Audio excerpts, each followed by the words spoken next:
Hey everybody! I'm here today to talk to you about a Dymo Letratag that is not turning on.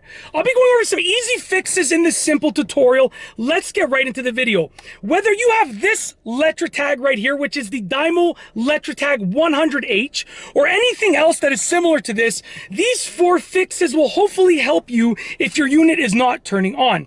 It is not really a common problem for these units, but it does happen sometimes. So these 4 things are really easy to try out, and I really suggest you stay tuned till the end, because the last one is the one that you would least expect, but it's also the one that has worked numerous amounts of times. So stay tuned because it'll help you out. Hopefully it'll hopefully help you solve your problem. Now, I've already tried to do this video maybe like 20 times and I keep messing it up, so we're just gonna roll through the punches right now. I'm gonna go through these quickly, so stay tuned, write down notes, try them out at home, and hopefully one of them works for you. Lastly, I want to apologize about the lighting. I know it's all twisted, there's sunspots everywhere, but this is the best that I could do, and we're gonna film this right now. We're gonna get through this one. So number one, we're gonna get through this one, number one, so no pun intended. We're gonna get through this one video with this one take, and this is number one, solution number one. Okay, let's get into it. Number one is to replace the batteries with fresh batteries. I know it sounds simple, but you might think that your batteries are fresh, but you want to make sure that your batteries are fresh, and I'll tell you why. The unit takes a lot of power. I know it seems like a simple unit, and it is simple to use, but it does take a lot of power, okay? So if you use batteries that are not fresh and they still have some juice in them, maybe they work in your TV remote, they might not work in this, because this requires a lot more power than the TV remote, okay? So replace them with fresh batteries. Take literally batteries that are just fresh out of the pack and replace them with the fresh batteries, okay? The second thing that you want to do is remove the batteries in there and inspect the battery compartment for damage or corrosion. Now, sometimes batteries corrode and things get damaged. You want to look for the metal contacts on either side of the battery compartment, and you want to look for those metal contacts to make sure that number one, they're there, and number two, they're in good shape. I'm going to take one battery out. You can see there's metal contacts on either side. You want to make sure that those are good to go.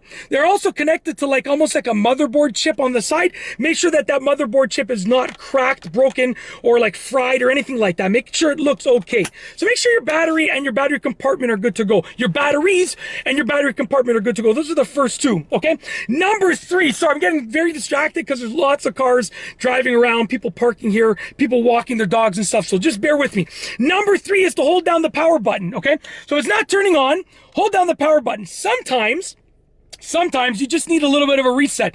Holding down the power button, it's not official, but unofficially I've read that this can sort of give your unit a reset. Alternatively, what you can do is remove all the batteries, hold down the power button for about 30 seconds to drain all the residual power, put the batteries back in, put the battery compartment back on, the battery door back in place, and then press the power button again to try and turn it on. And hopefully you get that logo right there, the Dymo logo, which allows you to know that it's been turned on, okay? Hopefully you get that.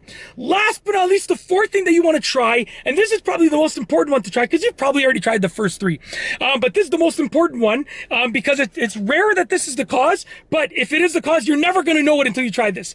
That is to press the power button, so press the on-off button, okay? Type a few letters, and then press the print button and see for prints. If nothing happens, try it again. Press the power button again, type a few letters, and press the print button, see for prints. You want to try it 2 or 3 times. I'll tell you why. Maybe the unit works, but your screen is just broken. So maybe your screen is not working, but the unit works. And you'll never know that the unit is powered on if your screen is broken, because you're going to press this, nothing's going to show up, you're going to think it's not working.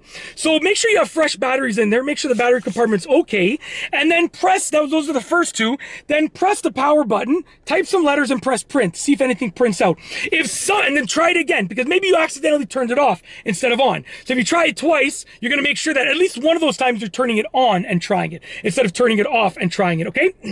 Now, if it prints out, then what that means is that your unit works, but the screen is messed up. And then you can follow the steps to figure out how to fix a broken screen. There are other things that you can try to fix the broken screen. You can follow those. And that is essentially it. If your Dymo Letratag label maker, whether it's this one or another one that is similar in nature, another one from the Letratag lineup of label makers, is not turning on, those are 4 easy fixes that you can try, and it's been a simple tutorial. If you like this video, please be sure. Let me try that again. I feel like I'm rushing this outro.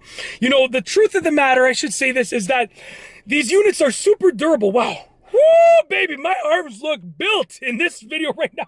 They're not this built. They just look really built in this angle. Anyways, the truth of the matter is that these units are super reliable. It's rare that there's problems with them, but if there is a problem and it's not turning on, then you could try these 4 things, and hopefully one of them works for you so that you can get yours working again, and you can get labels being printed again, and organize your house, your life, and so forth with your labels once again. And that is truly it. If you like this video, please be sure to give it a thumbs up. Let me know what you think down below as a comment, and of course, be sure to subscribe for more great videos just like this one. And that's all I have for you today.